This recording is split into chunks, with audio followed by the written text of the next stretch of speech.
মানুষ একটা অত্যন্ত শ্রেষ্ঠ কর্ম করতে পারেন, সেটা হলো ভুলে যেতে পারা। আর সেটা বরদানের চেয়ে কম কিছু নয়। মানুষকে যখন কোনো কারণে নিজের প্রিয়জনদের থেকে দূরে যেতে হয়, তখন মনে দুঃখ জাগ্রত হয়। তিনি সেই দুঃখকে ভুলতে পারেন। কখনো কোনো সম্পর্ক থেকে যদি দুঃখ পেয়ে থাকেন, তখন সেই দুঃখকে ভুলতে পারেন। কিন্তু এই সংসারের প্রত্যেক আবেগ, প্রত্যেক বস্তু ভুলে যাওয়া উচিত নয়। বিশেষ করে আমাদের প্রিয়জন, আমাদের পরিবারের সদস্য। যখন এই সংসার থেকে ওনারা চলে যান, তখন যে সৎকর্ম ওনারা করেছেন, যে প্রেরণা ওনারা আমাদের প্রদান করেছেন, কখনো ভুলে যাওয়া উচিত নয়।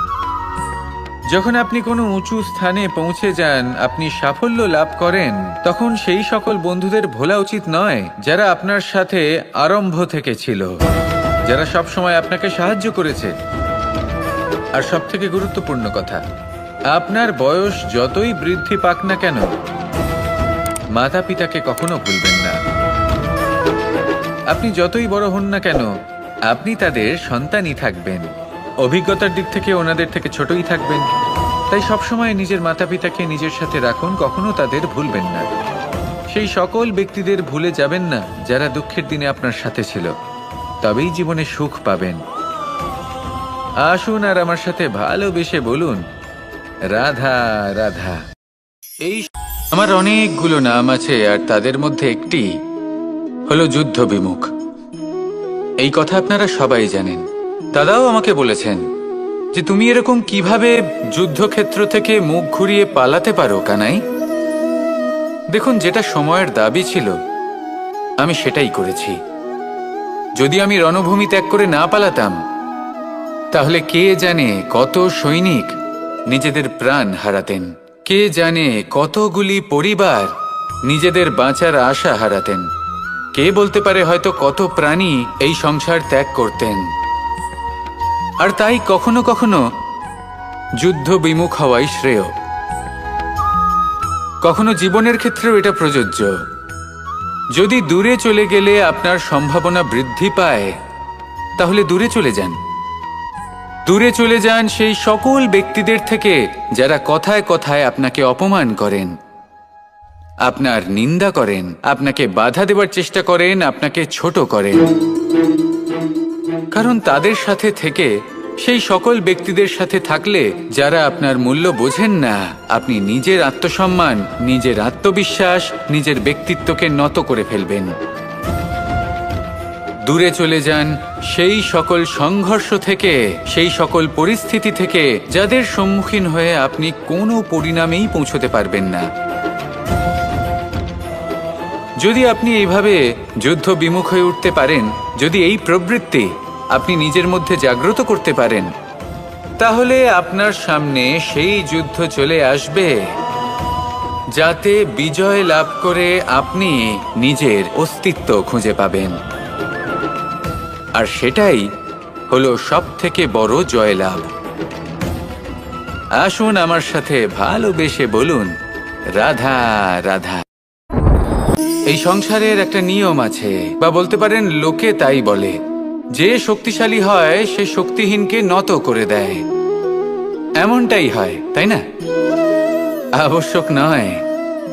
কখনো কখনো এমনও হয় একজন অসমর্থ ব্যক্তি সমর্থ ব্যক্তিকে নত করে দেন। এটা সম্ভব, এও হতে পারে। আর এটা তখন হতে পারে যখন তার মধ্যে ভালোবাসার শক্তি থাকে। ভালোবাসার শক্তি এই সংসারে সবথেকে বড় শক্তি হয়। এই ভালোবাসার শক্তি দ্বারাই নির্ধন সুদামা আমাকে দিয়ে নিজের পা ধুইয়ে নিল, কিছু না বলেই, কিছু না চেয়েই।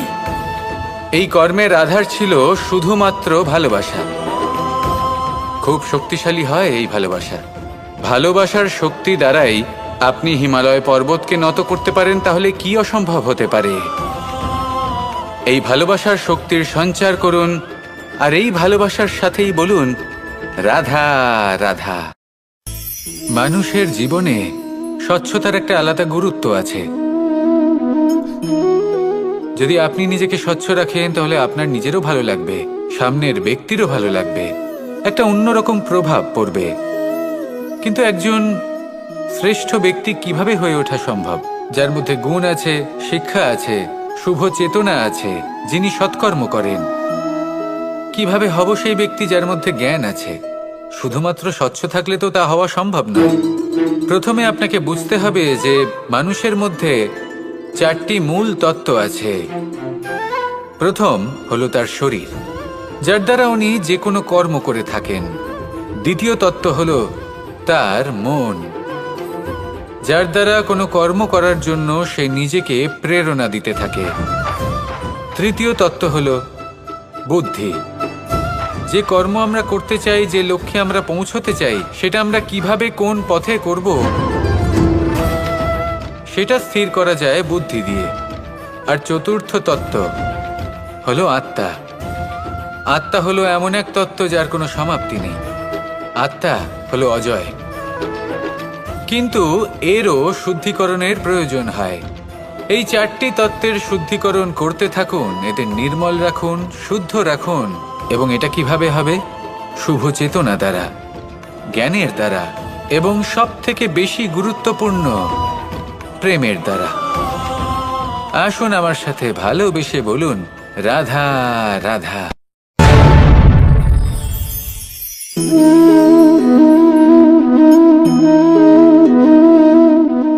জল এই সংসারের সমস্ত প্রধান তত্ত্বের মধ্যে একটি। এই জল যে কোনো জ্বালা দূর করে, আগুনকে নিভিয়ে দেওয়ার ক্ষমতা রাখে, অবিরল অবিচল ভাবে প্রবাহিত হতে পারে, একে কেউ বাধা দিতে পারে না।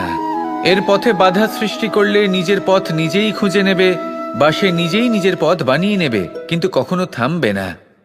এই জল হলো মহান, আর এর একটা মহান গুণ আছে, এর নিজস্ব কোনো রং নেই। কিন্তু যখন মেঘ থেকে বৃষ্টিরূপে পৃথিবীতে ঝরে পড়ে, তখন সমস্ত সংসারকে রঙিন করে তোলে। যেখানে খরা হয়েছে সেখানে শ্যামল করে তোলে, যে স্থান শ্যামল সেখানে ভিন্ন ভিন্ন প্রকারের পুষ্প ফুটিয়ে তোলে। এই জল, এই জলের মতন আমাদের হতে হবে। ওর যেমন কোনো রং নেই, আমাদেরও যেন কোনো অহংকার না থাকে। শুধু কর্মের এই ধারাতে বইতে থাকুন, এই সংসারের মঙ্গল করতে থাকুন, শ্রেষ্ঠ কর্ম করতে থাকুন। এই সংসারকে এটা বলার কোনো প্রয়োজন নেই যে আপনি কে। আপনি যদি কর্ম করতে থাকেন, তাহলে এই সংসার নিজে থেকেই আপনার মূল্য জানতে পারবে। আর তখন এই মন প্রসন্ন হয়ে বলবে, রাধা রাধা। একদিকে হলো আঙুর, আর অন্যদিকে কিশমিশ। দেখতে গেলে এই দুটোই সবারই খুব প্রিয়। শিশু হোক, যুবক হোক, বা কোনো বৃদ্ধ ব্যক্তিই হোক না কেন। আর দেখতে গেলে এই কিশমিশ, এটা আঙুর থেকেই আসে, তারই অন্য একটি রূপ। কিন্তু কখনো হাটে যান আর গিয়ে জিজ্ঞেস করুন যে এই কিশমিশ আর আঙুর, এই দুইয়ের মধ্যে অধিক মূল্য কার? আপনিও নিশ্চয়ই জানবেন যে কিশমিশের মূল্য আঙুরের থেকে অনেক গুণ বেশি। এবার এরকম কেন হয়? এর পেছনে কি কারণ থাকতে পারে? একদিকে হলো সেই আঙুর যা টাটকা অবস্থায় গাছ থেকে পেড়ে খাওয়া যায়, আর অন্যদিকে হলো কিশমিশ যাকে মাসের পর মাস রোদে ফেলে রাখা হয়। একদিকে আঙুর যা কিনা অত্যন্ত রসালো, আর কিশমিশে কোনো রসই নেই। একটি হলো অত্যন্ত কোমল এবং সুন্দর, অন্যটি অমসৃণ এবং তাতে বিন্দুমাত্র সৌন্দর্য নেই, তাও তার মূল্য বেশি। এইসব কেন হয়? এই কারণেই হয় কারণ সেই আঙুর অনেক মাস পর্যন্ত রোদ সহ্য করে থাকে, কষ্ট সহ্য করে থাকে, তবেই সেই আঙুর কিশমিশে পরিণত হয়। এবার জীবনের কড়া রোদ যাকে সহ্য করতে হয়, তার সাথেও এটাই হয়ে থাকে, তারও মূল্য আপনা থেকেই বৃদ্ধি পায়। আপনার জীবনে আপনার গুণ, আপনার প্রতিভা, তা অত্যন্ত গুরুত্বপূর্ণ। কিন্তু যখন আপনি অভিজ্ঞতা লাভ করেন, তখনই সেই অভিজ্ঞতা আপনার গুণ এবং প্রতিভাকে আরও অনেক বেশি শ্রেষ্ঠ করে তোলে। তাই জীবনের কঠোর রোদের মধ্যেও দাঁড়িয়ে থাকাটা শিখে নিন, সাহসের সাথে কঠিন পরিস্থিতির সম্মুখীন হওয়াটা শিখে নিন। ঠিক এইভাবেই অভিজ্ঞতা লাভ করতে হয়। আর এই অভিজ্ঞতা আপনার মূল্য বৃদ্ধি করতেই থাকবে। আর তখন এই মন প্রসন্ন হয়ে বলবে, রাধা রাধা। আমাদের সকলের জীবনেই দুই ধরনের ব্যক্তি থাকেন, বন্ধু এবং শত্রু। তারা হলেন আমাদের প্রিয় বন্ধু, যারা আমাদের জীবনে সবসময় আমাদের পাশে থাকেন। কখনো কখনো আমরা তাদের জন্য কিছুই করি না, তাও তারা আমাদের আনন্দ প্রদান করেন, ভালোবাসা প্রদান করেন। আর অন্যদিকে থাকে আমাদের শত্রু। দেখতে গেলে যখন আমরা জন্ম নিই তখন কিন্তু আমাদের কোনো বন্ধু থাকে না, আমাদের কোনো শত্রুও থাকে না। কিন্তু যত ধীরে ধীরে আমরা জীবনে এগোতে থাকি, আমাদের বয়স বাড়তে থাকে, তখন আমাদের বন্ধু আর শত্রু এই দুইয়ের সংখ্যা বাড়তে থাকে। আর সেই সবকিছু নির্ভর করছে আমাদের কথার ওপর এবং আমাদের ব্যবহারের ওপর। এবারে আপনি যদি কোনো ব্যক্তিকে স্বাগত জানান উদার চিত্তে, ভালোবেসে, তাহলে সেই ব্যক্তি আপনার বন্ধু হবেই হবে। কিন্তু যদি আপনি নিজে হাতে কাউকে সামনে অগ্রসর হতে বাধা দেন, বিনা কারণে তার সাথে খারাপ ব্যবহার করেন, তাহলে তার মনে শত্রুতার বোধ অবশ্যই জেগে উঠবে। আর রইল বিষয় কথার, যদি আপনার কথা মধুর হয় তাহলে সবাইকে আপনি আপন করে নিতে পারবেন। এই কথাই যদি কটু হয় তাহলে আপনার আপনজনেরাও দূরে চলে যেতে পারে। তাই নিজের কথার উপর সংযম রাখুন এবং নিজের আচরণ উদার করে তুলুন। জীবনে সুখই সুখ থাকবে। আসুন আমার সাথে ভালোবেসে বলুন, রাধা রাধা। এই সংসারে যখনই কোনো সমস্যা আসে তখন আমরা আমাদের সব থেকে বড় সম্বলের কাছে আশ্রয় খুঁজি, তা হলো আমাদের বিশ্বাস। এবার প্রশ্ন হলো এটাই যে এই বিশ্বাস কার উপর করা যেতে পারে? পরিবারের ওপর, বন্ধুর ওপর, নাকি তাদের ওপর বিশ্বাস করা উচিত যাদেরকে আমরা কখনো সঙ্গ দিয়েছি? দেখুন, এই সংসারে বিপদের সম্মুখীন হলে কে আপনাকে সাহায্য করবে সেটা নির্বাচন করা আপনার হাতে নেই। সেটা সেই সকল ব্যক্তির উপর নির্ভরশীল যে তারা আপনাকে সাহায্য করবে নাকি করবে না। অর্থাৎ যখনই কোনো বিপদ আসে সর্বপ্রথম তার সম্মুখীন আমাদের নিজেকেই হতে হয়। আর তার জন্য প্রস্তুত থাকা প্রয়োজনীয়, সেই শক্তি, সেই সাহস অর্জন করা প্রয়োজনীয়। দেখুন, যখনই অন্ধকার আসে তখন সবার আগে কে আপনাকে ত্যাগ করে চলে যায়? আপনার নিজেরই ছায়া। এই অন্ধকারের সম্মুখীন হতে হয় অন্তরের প্রদীপের দ্বারা, অন্তরের আত্মা দ্বারা। তবেই আপনি অন্ধকারের ওপর জয়লাভ করতে পারবেন। সেই জন্য যে বিপদই আসুক না কেন, নিজেকে তার জন্য প্রস্তুত রাখা উচিত। সেই সাহস নিয়ে আসুন। এমন কোনো বিপদ নেই যা আপনাকে ভেঙে দিতে পারে। আসুন আমার সাথে ভালোবেসে বলুন, রাধা রাধা। এই সংসারে সব থেকে ভয়ানক এবং গভীর অন্ধকার কোনটা? সেটা যখন মেঘ সূর্যকে ঢেকে দেয় এবং সংসার অন্ধকারাচ্ছন্ন হয়ে ওঠে, নাকি তখন যখন সূর্যাস্তের সময় ঘনিয়ে আসে, সূর্য ঢলে যায় এবং এই সংসারে অন্ধকার ছেয়ে যায়, নাকি সেই অমাবস্যার রাত্রি যখন চতুর্দিকে ঘন অন্ধকার থাকে এবং চন্দ্রমার প্রকাশ কোথাও থাকে না? না, এই সংসারে সব থেকে বেশি ভয়ানক অন্ধকার হলো মানসিকতার অন্ধকার। মানসিকতা খুব গভীর একটা বিষয়।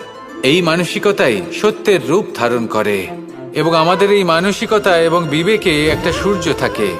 যদি আমরা এটা জীবন থেকে বের করে ফেলি তাহলে নিরাশা, হতাশা, অসফলতা এর এমন এক ঘন অন্ধকারে আমরা ফেসে যাব যে তার থেকে বাইরে বের হওয়া প্রায় অসম্ভব ব্যাপার হয়ে দাঁড়াবে। বড়ই কঠিন হয় সেই সময়। সেই জন্য ইতিবাচক মনোভাব থাকা খুব প্রয়োজনীয়। এটা ভাববেন না যে এটা আমার সাথে কেন হলো, এই সমস্যা কেন এলো, ওই ব্যক্তি আমার সাথে এটা কেন করলেন। এটা ভাবুন যে আমি জীবনে যে পরিস্থিতিতে দাঁড়িয়ে আছি তার থেকে আমি ঠিক কিভাবে বাইরে বেরোতে পারবো।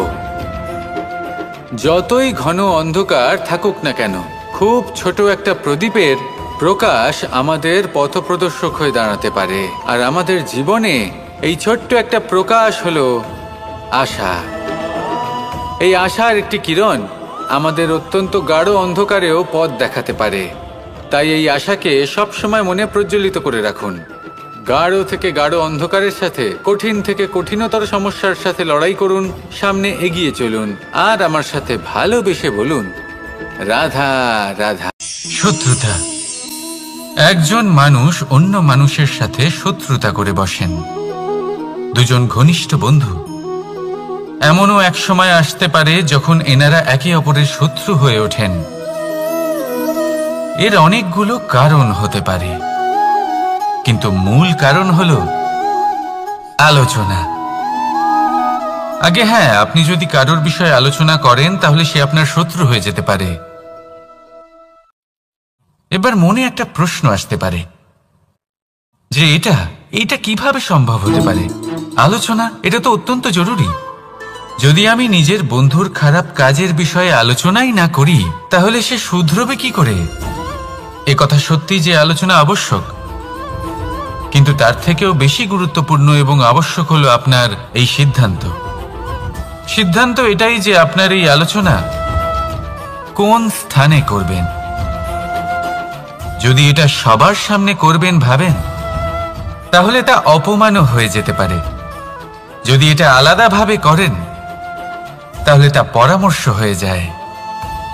অপমান কেউ স্বীকার করতে পারেন না, কিন্তু পরামর্শ সকলের ভালো লাগে। তাহলে যদি আপন কারোর জন্য ভালো কিছু চান, কাউকে শুধরে দিতে চান, আর আপনার মনে হয় আলোচনা আবশ্যক, তাহলে সর্বপ্রথম সময়, পরিস্থিতি আর স্থানের কথা মনে রাখবেন। নয়তো এই আলোচনা আপনাকে খুব ভোগাতে পারে। তাহলে আসুন আমার সাথে ভালোবেসে বলুন, রাধা রাধা। আপনার জীবনেও কি সমস্যা রয়েছে? অবশ্যই থাকবে। প্রত্যেকের জীবনেই সমস্যা থাকে। প্রত্যেক মানুষ জিজ্ঞাসাও করেন যে এই সমস্যা আসলে কি আর কেন আসে জীবনে। আপনাকে একটা কথা বলে দিই যে সমস্যা আসলে সেটা নয় যা আপনার পথে বাধা সৃষ্টি করে, বরং সমস্যা হলো সেটাই যেটা আপনি তখন দেখতে পান যখন আপনার একাগ্রতা আপনার পথ থেকে, আপনার লক্ষ্য থেকে সরে যেতে থাকে। আর এই সমস্যাগুলি দূর করার জন্য, এর সমাধান করার জন্য একটাই পথ আছে, নিজের সমস্ত ভাবনা আরো একবার একাগ্র করুন নিজের পথের দিকে, নিজের লক্ষ্যের দিকে। আপনার সমস্ত ভাবনা যদি কেন্দ্রীভূত হয় নিজের লক্ষ্যে, তাহলে এই সমস্যা দূরে থাকবে। যদি এরকম না হয়, যদি আপনার মন একটু অন্যদিকে চলে যায়, তাহলে এই সমস্ত সমস্যা আবার সামনে চলে আসে আর বাড়তেও থাকে। দেখুন, যেখানে আপনার লক্ষ্য রয়েছে, বাণ যদি সেখানেই চালাতে হয়, তাহলে দৃষ্টি তো সেদিকেই রাখতে হবে। তবেই তো আপনি সেই লক্ষ্য ভেদ করতে পারবেন। সেই জন্য মনে রাখবেন, সর্বদা লক্ষ্য রাখবেন নিজের পথে, সেই পথেই সামনে এগোতে থাকুন নিজের লক্ষ্যের দিকে। আপনি যত সামনে এগোতে থাকবেন এই সমস্যা তত পিছিয়ে যাবে। তাহলে আসুন আমার সাথে ভালোবেসে বলুন, রাধা রাধা। এই পাখিরা সত্যি খুব সুন্দর, আমার খুব ভালো লাগে। আপনি নিশ্চয়ই শুনে থাকবেন যে কিছু পাখির কাছে ডানা অবশ্যই থাকে, কিন্তু উড়তে পারে না। তারা চায় উঁচু আকাশে উড়ে বেড়াতে এবং মেঘেদের সাথে কথা বলতে, করতেই পারে না। এবার এই সংসারেও পাওয়া যায় ঘুড়িও। এদের মধ্যে না জীবন আছে, না প্রাণ আছে, আর না আছে ডানা, কিন্তু এরা আকাশের সাথে কথা বলে, হাওয়ার বেগের সাথে কথা বলে, আনন্দ করে, উৎফুল্ল হয়ে ওঠে। আকাশে জীবনের কিছু মুহূর্ত কাটায়। তার কারণ কি হতে পারে? কারণ হলো সুতো। এই সুতো যদি সঠিক হাতে থাকে, তাহলে এই কাগজের তৈরি ঘুড়িও আকাশের উচ্চতায় উড়ে বেড়াতে পারে। এবার এই সুতো আসলে কি? এই সুতো হলো আসলে ভালোবাসা। এই সুতো হলো আসলে বিশ্বাসের, আর এটা আপনি দিয়ে থাকেন তাদের হাতে যাদের আপনি বিশ্বাস করেন, যাদের আপনি নিজের সর্বস্ব দিয়ে দেন। ভেবে দেখুন, এই ভালোবাসা আর বিশ্বাসের সুতো আপনি যদি সঠিক মানুষের হাতে দিয়ে দেন, তাহলে আপনি অনেক উচ্চতায় উঠতে পারবেন,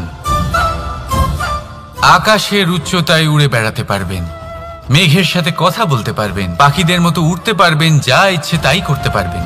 শুধু এই মানুষ সঠিক হতে হবে, এমন একজন মানুষ যার মনে আপনার জন্য ভালোবাসা রয়েছে, এমন এক মানুষ যার মনে কোনো স্বার্থ নেই, যিনি পরোপকারী, এমন একজন ব্যক্তি যিনি আপনার অস্তিত্বকে বাইরে নিয়ে আসতে পারবেন, তাকে উজ্জ্বল করে তুলবেন। তাহলে ভালোবাসুন, আনন্দ করতে থাকুন, আর এই আনন্দ সহকারে বলুন, রাধা রাধা। আমরা সকলে এমন ব্যক্তির সাথে থাকতে চাই যারা খুব মিষ্টি কথা বলেন, যাদের ব্যবহার আমাদের ভালো লাগে, যারা দেখতে সুন্দর হন, যাদের আমরা পছন্দ করি। আর সব সময় এমন ব্যক্তির থেকে দূরে থাকতে চেষ্টা করি যাদেরকে আমরা পছন্দ করি না, যাদের কথা আমাদের খারাপ লাগে, যাদের কথা একটু কঠোর হয়। আমরা সব সময় চেষ্টা করি এদের থেকে দূরে থাকার, ঠিক কিনা? কিন্তু যদি বাস্তবটা দেখি, তাহলে এই কঠোরতা জীবনে শান্তির প্রলেপ দেয়। ওষুধও একটু কড়াই হয়, কিন্তু এ কি করে? আমাদের সুস্থ করে তোলে। ঠিক সেইভাবেই ভালোবাসার এই অধ্যায় একটু কঠিন, একটু কড়াও মনে হতে পারে, কিন্তু এর ফল সবসময় আপনাদের স্বাস্থ্যের পক্ষে ভালোই হয়। সেই জন্য যদি কেউ আপনার নিন্দে করে, আপনাকে কড়া কথা শোনায়, আপনার ব্যাপারে আলোচনা করে, তার মানে এটা নয় যে সে আপনার শত্রু। হতে পারে তিনি আপনার বন্ধু হন, আপনার জন্য ভালো চান, আপনাকে শুধরে নিতে চান, আপনার মধ্যে কোনো পরিবর্তন দেখতে চান। সেই জন্য কখনো কারোর কথা শুনে বা কাউকে দেখে প্রাথমিকভাবে এই সিদ্ধান্ত নেবেন না যে তিনি আপনার শত্রু হন নাকি আপনার বন্ধু হন। এমনও শত্রু হয়ে থাকেন যে গুড়ের মতো মিষ্টি মিষ্টি কথা বলে আসলে আপনাকে বিষ পান করিয়ে দেবেন, আর এমনও বন্ধু থাকেন যারা আসলে নিমের মতো কড়া কথা বলেন কিন্তু আপনাকে অমৃত পান করান। এদের মধ্যে পার্থক্য করতে জানতে হবে, কে আসলে শত্রু হন আবার কে আসলে মিত্র হন। এই পার্থক্য যখন আপনি করতে শিখবেন, তখন আপনি এই সংসারের সব থেকে সুখী প্রাণী হয়ে উঠবেন। এই পার্থক্য বোঝা সহজ নয়, কিন্তু অবশ্যই আবশ্যক। রাধা রাধা। অসুখ। এমন কোনো মানুষ আছেন এই সংসারে যার অসুখ করে না?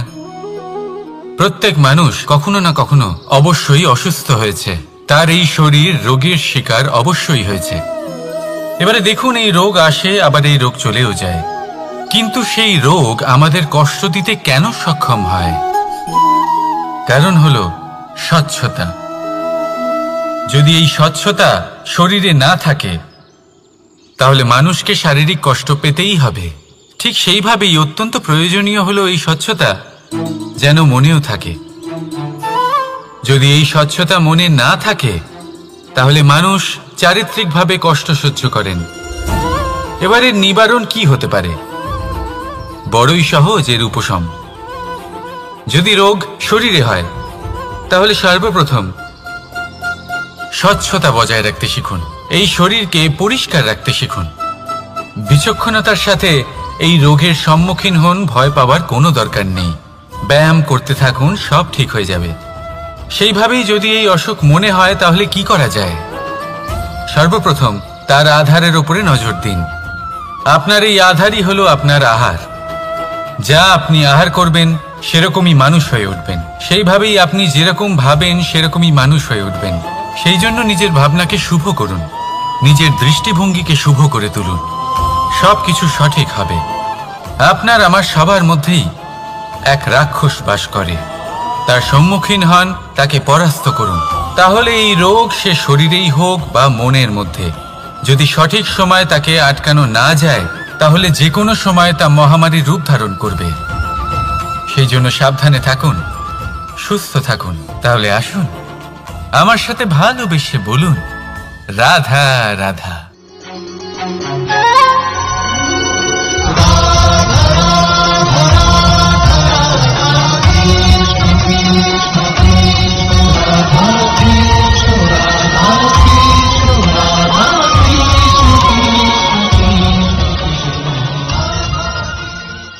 সংসারে সব থেকে বড় ব্যক্তি কে? আপনি বলবেন এ কেমন ধরনের প্রশ্ন, কিন্তু এটা হলো সব থেকে উচিত প্রশ্ন। কেউ এর উত্তর দেবে যে সেই মহাপ্রতাপী রাজা তিনি হলেন সব থেকে বড় ব্যক্তি, সেই বড় রাজনীতিবিদ তিনিই সব থেকে বড় ব্যক্তি। আমি আপনাকে জানাই যে সংসারের সব থেকে বড় ব্যক্তি হলেন তিনি যার সাথে দেখা করলে আপনি নিজেকে ছোট মনে করবেন না। কোনো ব্যক্তি যিনি সব থেকে বেশি শক্তিশালী, আপনি যদি তার সামনে যান তাহলে উনি আপনার অন্তরের শক্তিকে বাইরে বের করে আনবে, আপনার অন্তরের লুকিয়ে থাকা শক্তিকে জাগ্রত করতে প্রেরণা প্রদান করবে। তিনি হলেন বড় ব্যক্তি, তিনি হলেন মহান ব্যক্তি। তিনি নন যিনি নিজের বল এবং ঐশ্বর্য দ্বারা আপনাকে তার সামনে ছোট প্রমাণ করবেন। এবং সেই জন্য মহাদেব আমার আরাধ্য হলেন আমার খুব প্রিয়। কারণ রাজা হোক বা ফকির, কেউ যদি ওনার সামনে যান তাহলে সে নিজেকে ছোট মনে করেন না। আপনিও যদি জীবনে অনেক বড় হতে চান তাহলে কাউকে কখনো নিজেকে ছোট মনে করতে দেবেন না। তার অন্তরে বড় হয়ে ওঠার প্রেরণা প্রদান করুন।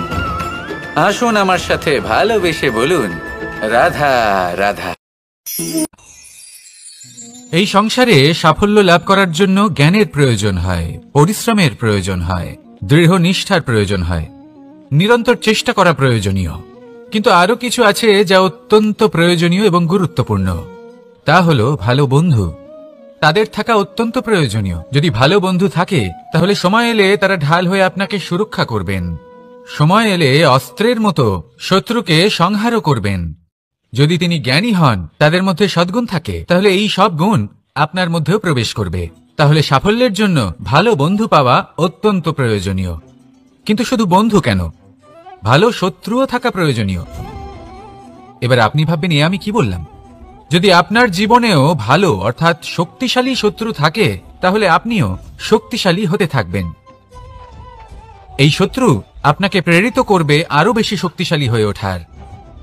কখনো কোনো হরিণকে দেখুন, তীব্র গতিতে দৌড়তে থাকে। কেন তীব্র গতিতে দৌড়য়? এই কারণে নয় যে কোথাও তার জন্য মধুর ঘাস অপেক্ষা করে রয়েছে, না। সে এই কারণে তীব্র গতিতে দৌড়য় কারণ সেটা না করলে তার পেছনে একটি সিংহ আছে যে ওকে নিজের ভোজন করে ফেলবে। তাই জীবনে বিপদ, সংকট এই সবকিছুও হলো অত্যন্ত গুরুত্বপূর্ণ। তার সম্মুখীন হতে শিখুন আর আমার সাথে ভালোবেসে বলুন, রাধা রাধা। আমরা সবাই ফল খাই, কিন্তু আমাদের সেই ফলই প্রিয় হয় যে পরিপক্ক হয়ে ওঠে, যেটা নম্র হয়, আর যে ফল অনেক বেশি মিষ্টি আর সুস্বাদু হয়ে থাকে, যাদের রঙে বাহার দেখা যায়।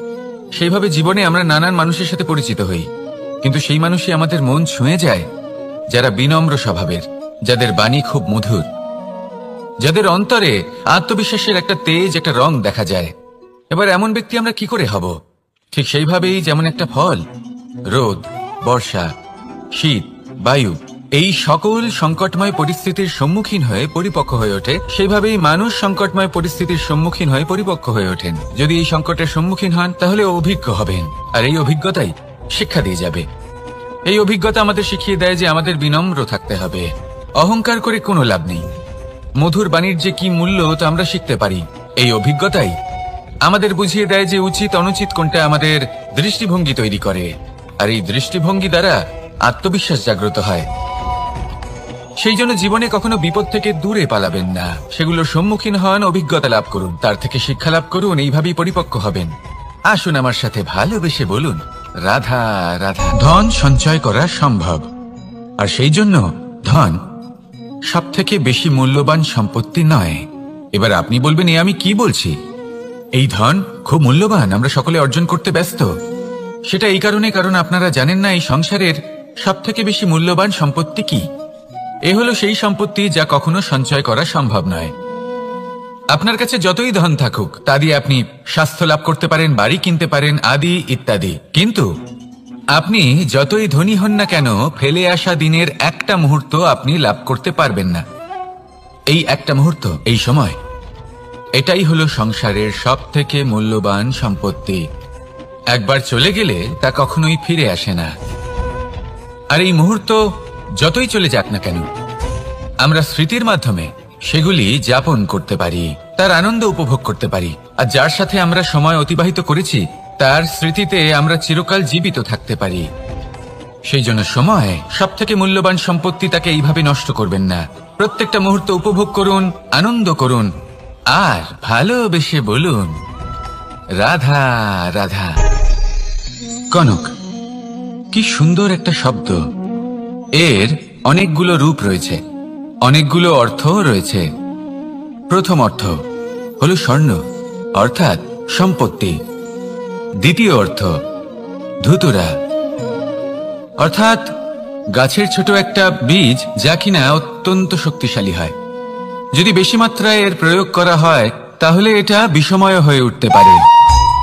এই হলো সেই ধুতুরা যার প্রয়োগ মহাদেবের পুজোতে করা হয়। এবার প্রশ্ন হলো এটাই যে এই স্বর্ণ এবং এই ধুতুরার মধ্যে মিল কি রয়েছে। মিল হলো এটাই যে এই দুটোই মানুষকে মত্ত করে তোলে। ধুতুরা মানুষকে তখন মত্ত করে যখন তাকে সেবন করা হয়, কিন্তু স্বর্ণ, ধন সম্পত্তি, মানুষ এটা যতটাই অর্জন করে নেয় সেটাই যথেষ্ট। এই স্বর্ণ মানুষের ভাবনা চিন্তা করার ক্ষমতাকে বশ করে ফেলে। মানুষ সম্পত্তির লোভে মত্ত হয়ে ওঠে, কারণ যে যত চমৎকারী, যতটা অমূল্য হয় তাকে সামলানো কিন্তু ততটাই কঠিন, তাই না? তাই মনে রাখবেন, ধন, স্বর্ণ, সম্পত্তি এগুলো ধুতুরার থেকেও অনেক বেশি বিষাক্ত হতে পারে। তাই এর ওপর আত্মসংযমের একটা কবচ পরিয়ে রাখবেন এবং বিবেকের শক্তির সাথে এগুলো প্রয়োগ করুন, তবেই কল্যাণ হবে। আসুন আমার সাথে ভালোবেসে বলুন রাধা রাধা। আমার কাছে যশোদা মা যেমন, আমার কাছে দেবকী মা যেমন, আমার কাছে ঠিক তেমনই হলেন গোমাতা। এবার ভেবে দেখার বিষয় হলো এটা যে এই সংসারে অসংখ্য প্রাণী আছে, একজন গাইকে একজন মায়ের মর্যাদা কেন দেওয়া হয়? তাহলে এর অনেকগুলো কারণ আছে। এই গাই অর্থাৎ গোমাতা, এনারা হলেন অত্যন্ত শান্ত, শান্তিপ্রিয়, কখনো কারোর কোনো ক্ষতি করতেই পারেন না। গোমাতা যে দুধ নিজের বাছুরকে পান করান সেই দুধই আমাদেরও দেন। সেই দুধ পান করে আমরা শক্তি লাভ করি। এই দুধ থেকে আমরা মাখন, ঘি, পায়েস, এইসব সুস্বাদু খাবার লাভ করি। গোমাতার গোবর আমাদের জ্বালানি হিসেবে সাহায্য করে, যার ফলে খুব কম সংখ্যক কাঠ ব্যবহার করা যায় এবং বেশিরভাগ জঙ্গল সুরক্ষিত থাকে।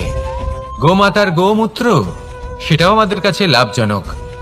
এর দ্বারা আমরা অনেক রোগ থেকে মুক্তি লাভ করতে পারি। গোমাতা যখন একটি বাছুরকে জন্ম দেন তখন সেই বড় হয়ে আমাদের ক্ষেত কর্ষণ করে। সেই জন্য গাইকেও জীবনে মায়ের মর্যাদা দেবেন। যতটা সম্ভব তাকে সেবা করুন এবং ভালোবেসে তাকে পালন করুন। এই মন নিজে থেকেই প্রসন্ন হয়ে বলবে রাধা রাধা। মধু কারই না পছন্দ বলুন তো? অত্যন্ত সুস্বাদু হয় এই মধু, মিষ্টি খেতে হয় এবং তা শক্তিও প্রদান করে। এবং প্রত্যেকটি মিষ্টি পদার্থের মতোই এতেও খুব তাড়াতাড়ি পিঁপড়ে ধরে যায়। অন্যদিকে যদি নুনকে দেখি তাহলে বছরের পর বছর রাখলেও এতে পিঁপড়ে ধরে না। এবার যদি কথা বলি বন্ধুত্বের, তাহলে বন্ধুত্ব নুনের মতো হওয়া উচিত, মধুর মতো নয়। যারা সামনে এলে শুধুমাত্র মধুর মধুর কথা বলবে, পরে এতে পিঁপড়ে ধরে যাবে, এটা নুনের মতো হওয়া উচিত। প্রকৃত বন্ধু হলো সে যে সময় এলে পরে আপনার সামনে আপনার প্রকৃত সত্য তুলে ধরবে, তা সে যতই কঠিন হোক না কেন। আপনার দোষ, আপনার অপগুণ, আপনার খামতি আপনাকে বলতে পারবে, যাতে আপনি সেগুলো শুনে মেনে নিয়ে তারপর নিজেকে শুধরোতে পারেন। এটাই হলো প্রকৃত বন্ধুত্ব।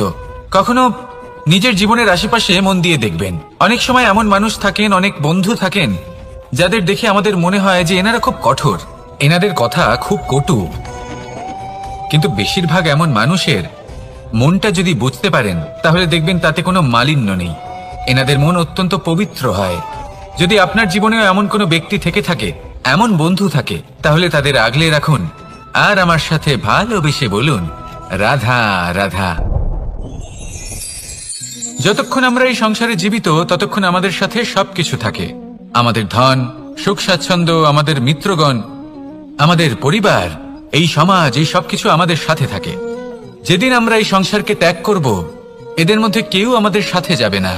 না ধন, না স্বাচ্ছন্দ্য, না সম্পত্তি। এই সকল মানুষ, এই সমাজ, এরা শুধুমাত্রই শ্মশান পর্যন্ত আমাদের সাথে থাকতে পারবেন। তারপরে যদি আমাদের সাথে কিছু যেতে পারে, তাহলে তা শুধুই আমাদের ধর্ম।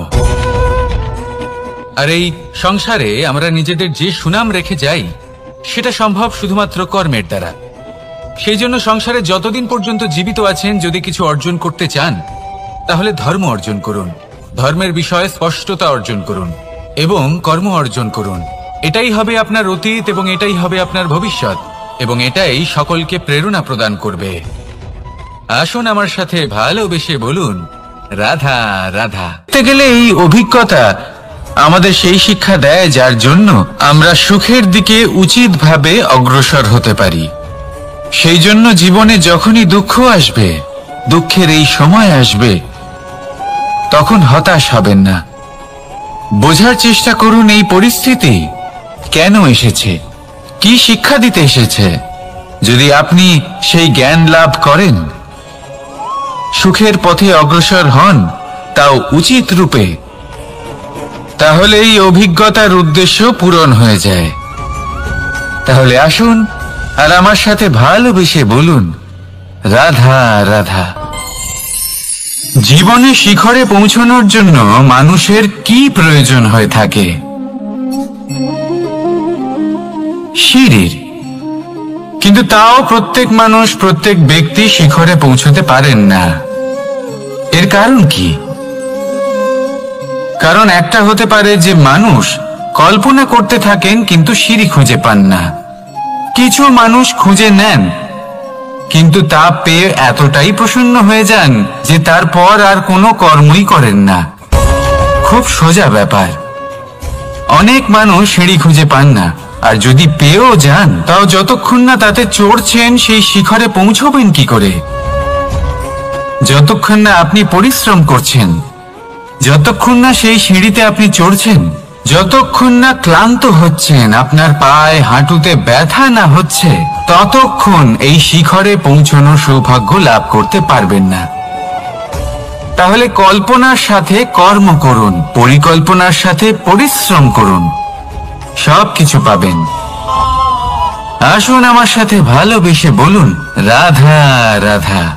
সমস্যা, কঠিন সময়, সংকট, বিপদ কার জীবনে নেই? প্রত্যেকের জীবনে আছে। কিন্তু আমাকে একটা কথা বলুন, যদি নৌকায় ঢেউকে ভয় পেতে শুরু করে, তাহলে সাগর পার করবে কে? কখনো কোনো ছোট্ট পিঁপড়েকে দেখেছেন, যে আকারে হয়তো ছোট হতে পারে কিন্তু বড় শিক্ষা দিয়ে যায়? কিন্তু আমরা শিখি না। এবার দেখুন একটা পিঁপড়েকে, যে ভোজনের খোঁজে বাইরে বের হয়, একটা ছোট্ট দানা তুলে নেয়। ছোট দানা তোলে কারণ তার থেকে বেশি সে তুলতেই পারবে না। সে দানা নিয়ে চলতে শুরু করে, কোনো দেওয়ালে উঠে পড়ে, আবার পড়েও যায়। সেই দানা দূরে কোথাও একটা পড়ে যায়, তা আবার খোঁজে, তুলে নেয়, আবার চলতে থাকে। পড়ে যায়, আবার ওঠে, পড়ে যায়, আবার ওঠে। সেই দানাটা রেখে দেয়, আবার বেরিয়ে পড়ে ভোজনের খোঁজে। পরিশ্রম করতে থাকে কিন্তু হার মানে না। এই শিক্ষাই তো আমাদের প্রাপ্ত করতে হবে। নিরন্তর পরিশ্রম আর নির্ভীক হয়ে কর্ম করে যেতে হবে। এটাই হলো সাফল্যের মাধ্যম, এটাই হলো জয়ের মন্ত্র, অচ্যুত অজয় অস্ত্র। তাহলে আসুন আর আমার সাথে ভালোবেসে বলুন, রাধা রাধা। আমরা সকলে চাই আমাদের জীবনে সাফল্য আসুক। আমরা চাই যে এই সংসারে আমাদের খ্যাতি ছড়িয়ে পড়ুক। আমরা চাই যেন আমরা আলোচিত হই। কিন্তু শুধু চাইলেই কি যায় আসে? যদি এই সংসারে আলোচিত হতে হয়, তাহলে পরিচিত হতে হবে পরিশ্রমের দ্বারা। যতক্ষণ না আপনারা পরিশ্রমের সাথে পরিচিত হবেন, সাফল্যের সাথে পরিচিত হবেন না। সংঘর্ষ করতে হবে প্রতিদিন, প্রতি বছর। জীবনের সব পরিস্থিতিতেই হয়তো নতুন নতুন বাধা আসবে, নতুন নতুন বিঘ্ন ঘটবে, কিন্তু এটা আবশ্যক নয় যে সমস্ত বিঘ্ন বিনাশের জন্য আসবে। কিছু বিঘ্ন আপনার পথ প্রশস্ত করার জন্য আসবে, আপনার পথ পরিষ্কার করার জন্য আসবে। যদি আপনাকে উদাহরণ দিই, যখন বন্যা আসে, বাড়ি ঘর ভেসে যায়, তখন আমরা হতাশ হয়ে পড়ি, আমরা দুঃখী হয়ে পড়ি। কিন্তু সেই বন্যাই আমাদের সেই ধরিত্রীকে এত উর্বর করে তোলে যে সেই উর্বর অংশ কাজে লাগিয়ে আমরা সেরকম আরো 10টা বাড়ি বানাতে পারি।